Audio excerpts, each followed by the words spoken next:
Hey everyone!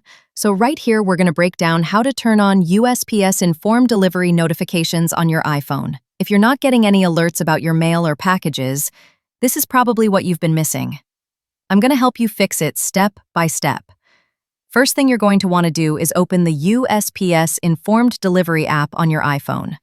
Once it's open, tap on the More option down in the bottom right corner. Over here, tap on Manage Push Notifications. Oh, great! This is where you'll find all the settings related to your notifications. Now you can enable the Daily Digest option. That's going to send you one smart summary every morning showing all your incoming mail images and package details ahead of time. Next, scroll a bit and make sure package updates are turned on.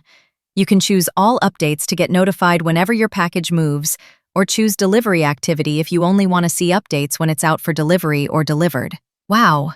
That's already way more helpful than checking the mailbox every hour. Anyways, make sure all the toggles you want are switched on, then close the app. You can go ahead and restart your iPhone to refresh notifications if required. Okay, that's all it takes right here. Once done, you'll start getting smart alerts directly from USPS on your iPhone without opening the app. If you have any other questions, ask them below and I'll help you make out what's not working, if required.